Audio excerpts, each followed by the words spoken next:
The yard to me means, relaxation, meditation, vibes in, just going with the flow, enjoying yourself, and just, being expressive. A yard is where you just want to be free.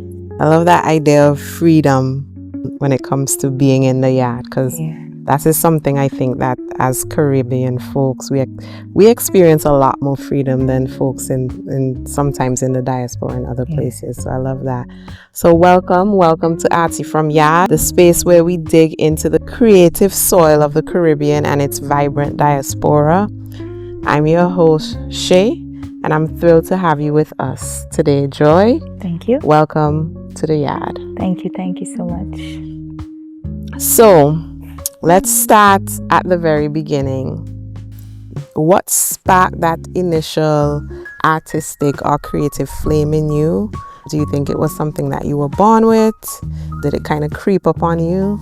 Yeah, just tell us a little bit about your background and your story.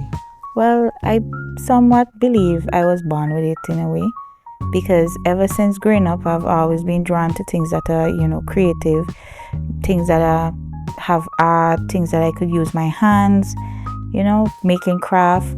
But as I was a kid, growing up in Musty, that's where my love for, being somebody that loves to see paintings and stuff, because the school, they used to have persons will come in and they would teach us how to do painting on t-shirts, how to mix colors, how to do all these things. And I was always intrigued about those things and doing storytelling, poems and all these things. So I've always had this creative thing around me. When I was in primary school, I used to do all my drawings, so my diagrams for school, like my science, health, social studies, And as I got older, going to secondary school, I always was in a class that had that, creative thing where we did home economics, we did drawing, we did sewing, we did cake making, we did everything that to do with your hands. So I've always been hands-on, always loved the arts, always loved music as well. Music and art play a very important role in my life.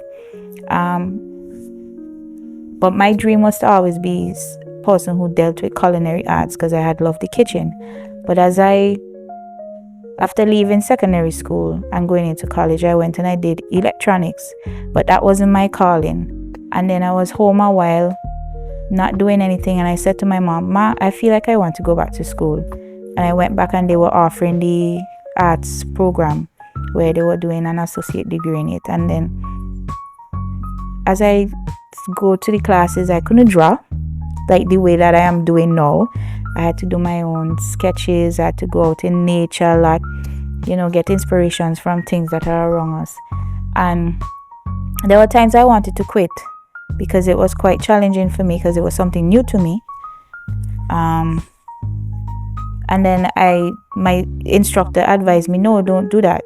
Keep going at it. Someday you would reach to the point where you might even want to give it up. And after leaving college, I started working in restaurants where I put in my creative part, where I used to make cakes, and I used to use whatever I learned from college and whatever I learned over the years, to decorate and even presenting table settings and all these things. I used that arts, the knowledge of all those things that I, over the years had.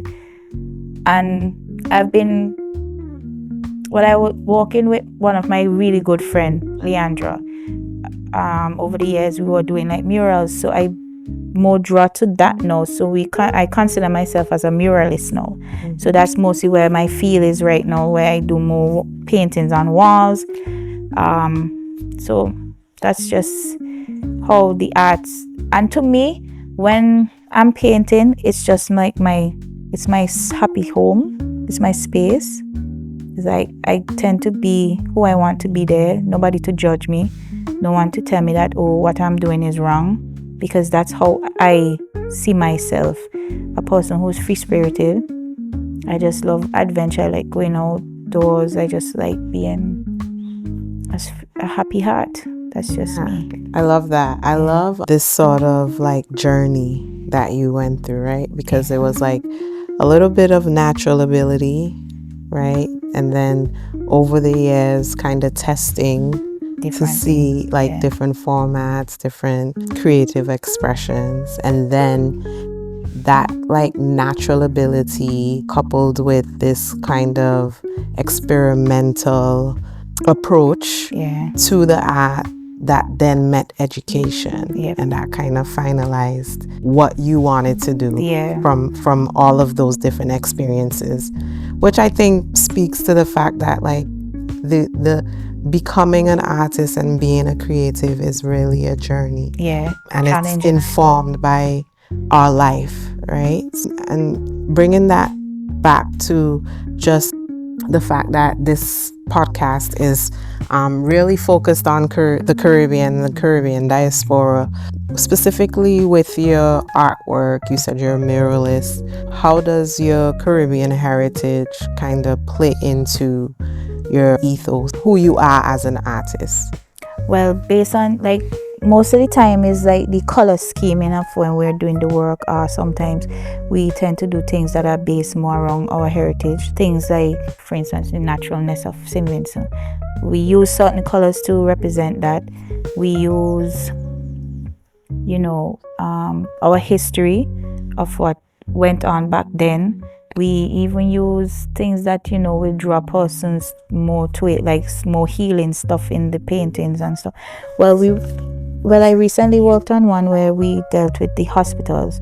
So we had to make the setting calm. So we use a lot of beach scenery, a lot of trees, a lot of flowers, just to capture the Caribbean flavor of, how we see our islands. It's a natural place. It have different faunas, it have different things, different colors. You could see so many things. And we made that, we put them in a cohesive way and, just to tell a story. So most of the time, doing art here is like you're telling a story of where you came from and where you're going. So it's just, art is just like a therapy, a healing process for, people who are not artists, who are not creative, but it's just a healing process. When they see something that they're drawn to, it will just, calm them, make them think, okay, there are things in life that we can see different, and we don't have to judge and say, oh, that's not something we should be doing. But sometimes when we're painting, persons will come and comment and say, oh, I didn't know women could do these things. I didn't know we have these kind of talent in St. Vincent. So it's like, it's even a learning process for us, because not a lot of persons know that we Vincentians are so creative, and Caribbean people have this flavor. So they only think that art was from out there, but they didn't know we, in St. Vincent here have so many people who could do these things. So one of the things that stood out to me in what you were just saying is just about the fact that, this notion of art and gender and being a woman in art. Can you speak a little bit more about that? Well, yeah, over the years while I was painting, it's quite challenging, because most of the time persons will come and they will contact you and they would tell you, I didn't know you could do this way. I didn't know you could do that. I thought it was only man could do these things. And most persons think my name is like a male name. They don't really think it's like a female name. So not the first name, my last name. So they're like, Celestine. I'm like, yeah. So when they see me start painting now and thing, they will say, wait, I didn't know you were an artist. I said, yes, that's my job. That's my profession. I'm an artist by profession. But I only teach in schools because, I love being around kids. I love seeing kids doing their, they creating this stuff. And children have wild imagination. So I just love to be around, anything that has to do with the art. You mentioned that you're a teaching artist, because that's exactly what you are. Yeah. Which means that you have sort of this great responsibility of nurturing up and coming artists, new artists. So tell me a little bit about that experience, and how has it informed your own creative journey? Because a lot of the times they say that people who can't do teach, but that's not true, right? So I would love to hear a little bit more about that. Well, with me teaching over the years, like even at summer programs and in the school system. I've watched children who will come to the art room or the classrooms and they're like, Miss, I can't this, Miss, I can't do this. And I'm like, no, there's no word. There's a word that says you can't, but in my book, there's no word that you can't do anything. So I would tell them, just free your mind, just relax, calm down, do you. Nobody is here to judge you. I'm not going to draw it for you because that's not what I see. So I let them express themselves, and I always tell them, your imagination is one of the biggest things you can ever have when you're painting or doing anything. Nobody could tell you that what you're thinking about or what you vision is wrong. That's you, that's your personality, that's your thing. Go with the flow. Some of them will come, Miss, I can't draw this, Miss, I can't draw a figure. I say, I teach you from shapes. Use your shapes, use your stuff, use your patterns to create whatever you want to create. That's just basically bringing out what's on the inside of you. If you choose to use Bay Black, that's your thing. If you choose to be colorful, that's your thing. But just be expressive. Just let it flow. Nobody is here to tell you that you can. And I always tell them too as well, you can make a living from your work. You can make a living from art. You can make a living from your craft. You just have to know how to push yourself and market yourself out there. And I always tell them, don't let anyone tell you that you can't have a career from this. Because I would tell you can be a graphic designer. You could be somebody who could create t-shirts. You could be somebody who could do a design for a book bag. I always tell them, you can get income from anything you do when it comes to art. So I tell them not to limit themselves and don't let anybody discourage them. If they love that and that's their path, just go with it. Nobody can tell you that that's not you.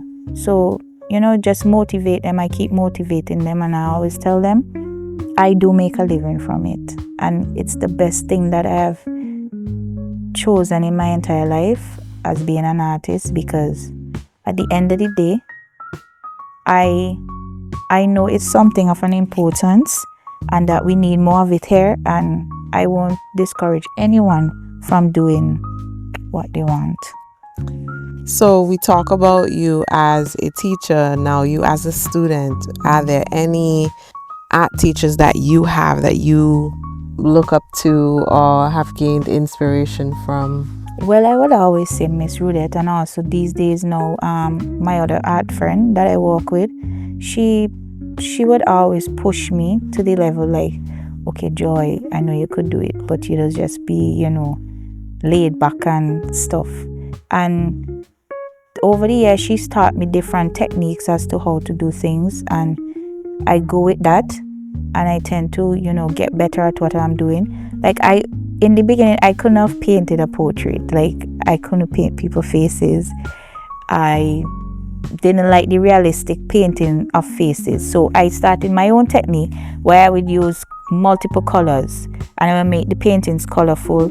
And sometimes it's a little trick I do. I trace out and then I walk over the paper to make sure that I get the features and everything right. So, over the years, I just learned different things, different techniques, different things from people, take advices, and the advice I take, I work on it. So I'm also a student, as you said, going through the wall of art, because you have to learn. Every day is a learning experience. Every day is where you create something new, and you just let it flow.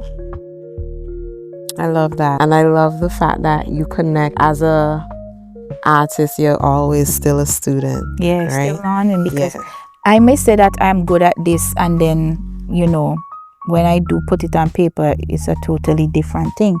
But if another artist come and tell you, well, Joy, there's another way you could do it, I'm not going to say, oh, I could do it, and I'm going to be egoistic about it. I'm going to listen and I'm going to learn. Because as I always say, life is a learning experience. And without you being a student and you being somebody who's going to, take whatever teachings you get, it's just take advice. Advice is not hard. So bringing it back to our geographic location, what have been some of the unique challenges you've faced as an artist from the Caribbean? Whether it's access to resources, finding your audience, or even just explaining to folks that yes, being an artist is a real job. Yeah, it's quite frustrating. I tend to get into quite a bit of argument with a lot of people when it comes to that. They'll be like, oh, why you choose to be an artist? You can't make money from it. I say, yes, that's what I'm doing over the years. It's a job. It's a real thing. It's not a hobby. I always tell people being an artist and doing art is not a hobby. It's a career. And over the years, it's quite, it was challenging depending on that. Persons will come to you. They want you to do something for them. And when you give them your prices, they tend to, oh, I didn't know it would have cost this amount. I didn't know. But materials are expensive here. I always tell them the type of paints and brushes I have to use. I have to order them because we don't have them here. And if you want quality work, I have to spend quality money to get them. And I also say to them that I am not going to give you a price on point, because at the end of the day, I want to make sure that I am able to do it. So if you come to me and you say you want a landscape, I'm not going to give you a price on this spot, because it's going to be also a challenging time for me, and I have to, do my little researches and stuff to make sure I get it done properly, and then I will give you a price. Because sometimes when you give persons a pricing on the point, they tend to say, oh, I didn't know it would be this amount of money, and so I like to do my work and then give you a cost, which I know is quite bad for me as well. But that's my biggest problem. I don't know how to price my work at times, and sometimes giving somebody a pricing on the spot does be difficult for me too. Because when I start painting, I would just flow into it. I would just go with the flow, and then when I'm even finished, sometimes I'll be surprised too, because I'll be like, Joy, you did that? So it's even a learning experience for me too. Yeah, so it seems that based on what you said, it's like three things. It's access to materials. It is the audience, so whether people actually value art enough to pay for it. Yeah.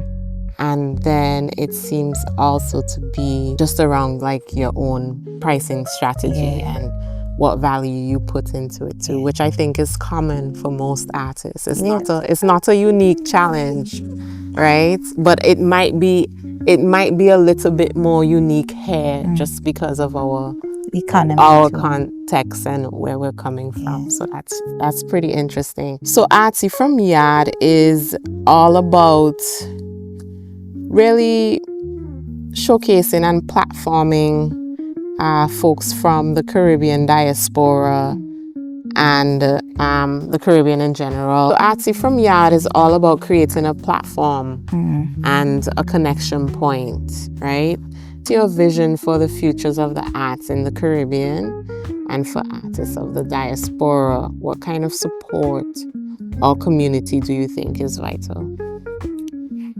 One, as I said, an art gallery, more workshops for us artists, more giving back and more receiving as well, getting good reviews, from persons in our homeland and even from outside as well.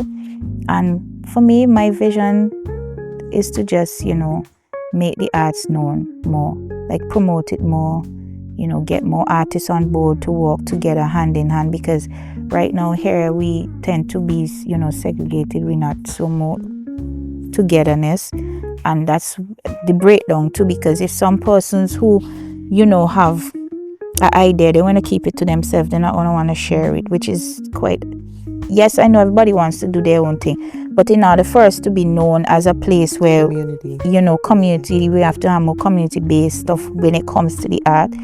And for my vision this year, I'm thinking about opening a space for that, and I'm in the works of doing that.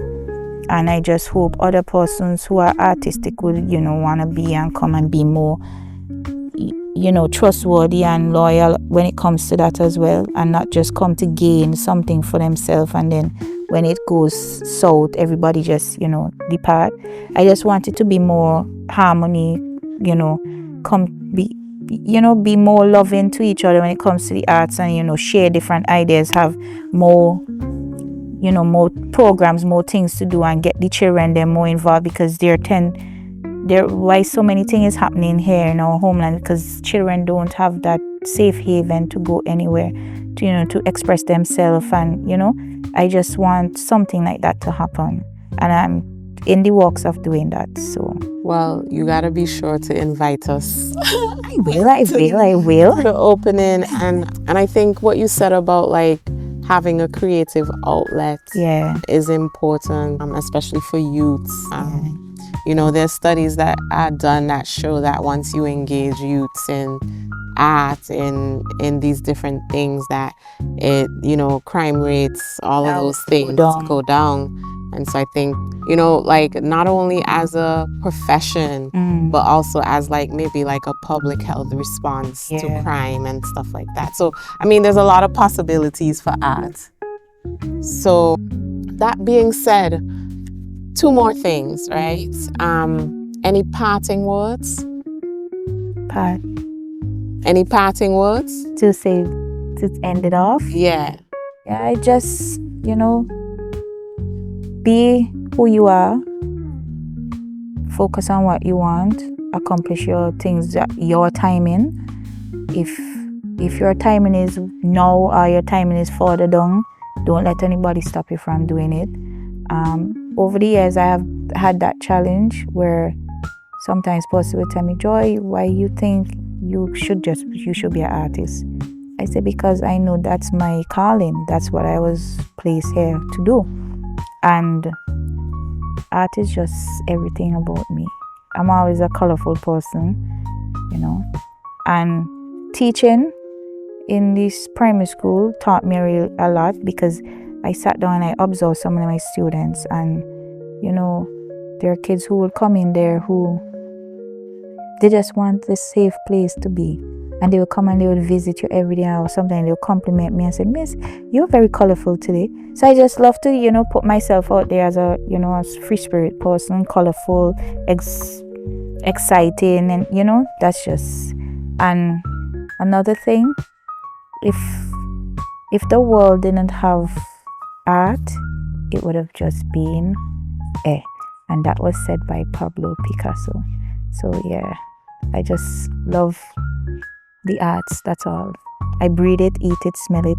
I tend to eat paint all over the years by just painting, and you see your hands get into the thing while you're eating, so paint is in me, art is in me, everything is in me. So yeah. I love that. And a question for our next guest.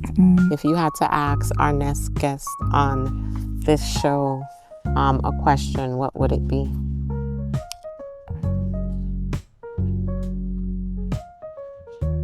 What you would want others to see, whether it's through your arts, through your culture, or through your own personality, what you would want them to see in the future from you. All right, awesome. This is my painting, and it's called Friends from Beyond. Sometimes you're in your own solitude, you're in your own space, and you just want to be, free, and you just want your own friends, in a way, imaginary friends, like you could just talk to your own self. So it was inspired by, I met a friend of mine over about 2 years ago, and he created it in black and white, and I said, why you don't think I bring it to life for you? And he said, sure, cool. And then when he saw that I made it into color, he was shocked, because in his mind he wanted to bring it out, but he didn't know the color coding and what he think he would have get it to look like. And when I did that, he appreciated it, and I appreciated that he gave me the opportunity to do that. And that's how you work hand in hand. As I said before, Community. when you communicate with one another who are artists, you tend to produce, good work. So, thank you. What's the name of the piece? It's called Friends From Beyond, and it's in Japanese writing. Friends From Beyond. Okay. Awesome. Yeah. Love that. So she's wearing her back. So they're coming out of the backpack. So they were in the backpack, and it's like the bag just open, and all of them just come out. So yeah. So she's like releasing them. Lovely.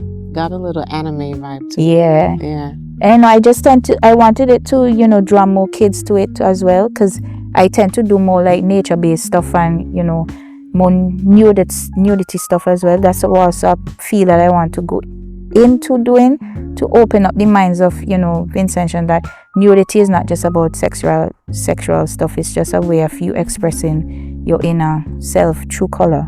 So yeah, that's another feel. And I always interested in doing like designs for vans, so I'm working on that as well. So yeah, love it. All right. Yeah, It's a wrap.